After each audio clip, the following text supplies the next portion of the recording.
इधर इधर इधर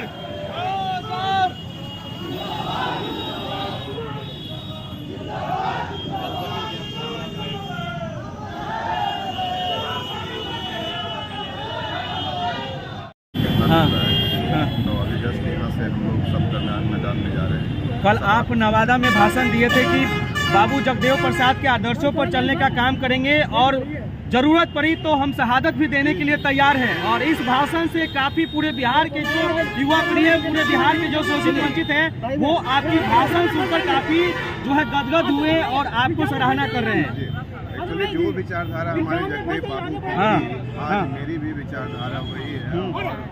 हम अपने जगदेव बाबू की विचारधारा को आज मैं फिर से जिंदा करने का प्रयास कर रहा हूँ, ताकि आने वाले समय में जो हमारा हक है वो हमें अपना हक मिल सके। अच्छा, बिहार शरीफ में आज आपका दूसरा संवाद होने जा रहा है।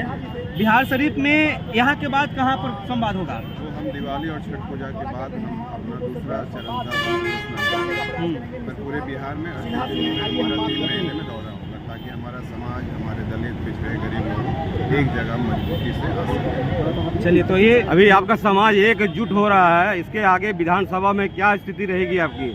हमें अभी राजनीतिक की वजह से हम इकट्ठा नहीं कर रहे हैं, हम समाज को इसलिए मजबूत कर रहे हैं ताकि आने वाले समय में हमारा समाज, यहाँ खाली मीडिया बंद हो रही है ना, दलित शोषित लोग हर क्षेत्र में मजबूत हो सके, चाहे वो शिक्षा का क्षेत्र हो, चाहे राजनीतिक का क्षेत्र हो, चाहे व्यवसाय का क्षेत्र हो, चाहे नौकरी का क्षेत्र हो। अगर विधानसभा से आपको टिकट मिलेगा तो क्या? मुझे कोई राजनीतिक में आने का कोई ऐसा दिलचस्पी नहीं है। हमारे समाज के लोग जो फैसला लेंगे उस फैसले को मैं हमेशा माथे पे रखूँगा और अभी 3 महीने के बाद पता चलेगा। फिलहाल ऐसा कुछ अभी नहीं है। मेरी लड़ाई बिहार के किसी राजनीतिक दल से नहीं है और ना ही मेरी लड़ाई हमारे समाज के किसी नेता से है। मैं उपेंद्र कुशवाहा को भी मैं अपना गार्जियन मानता हूँ। उन्होंने 20 साल दिया, चाहे जैसे भी किया, जो भी किया, मैं उनको आभार प्रकट करता हूँ। और हम अपने सम्राट चौधरी जी को भी मैं अपने बड़े भाई मानता हूँ। मेरी कभी भी लड़ाई अपने समाज के लोगों से नहीं है, मेरी लड़ाई सिर्फ हमारे हक की लड़ाई है और उसी की नींव आज मैं आप लोगों के लिए डाला हूँ।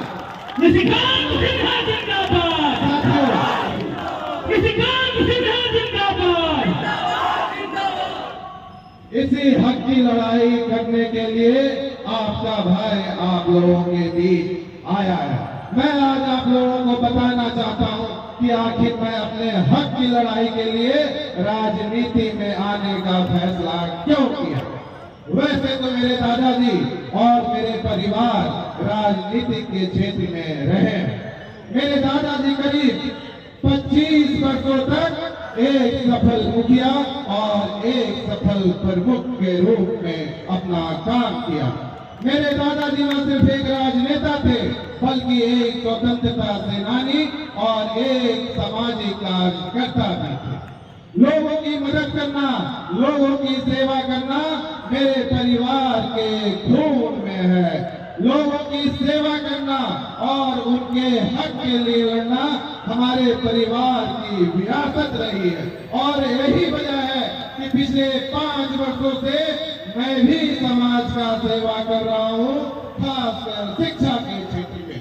असल में मैं ऐसा मानता हूँ कि किसी भी समाज को मजबूत करना हो तो शिक्षा का मजबूत होना बहुत ही जरूरी है।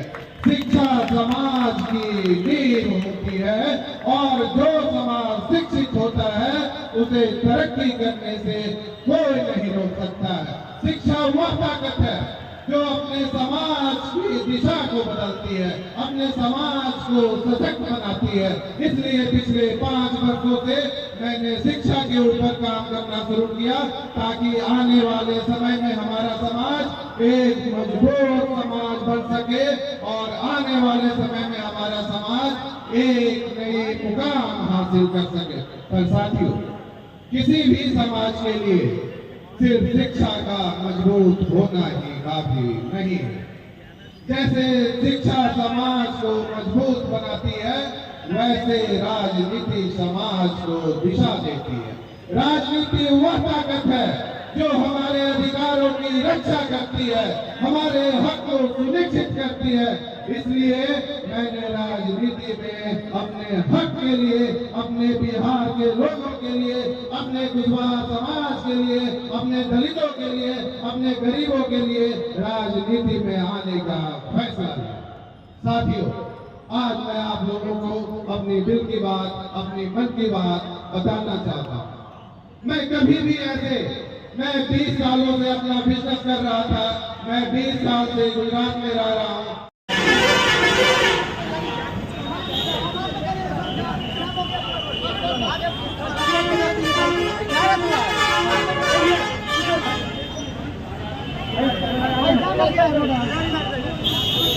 क्या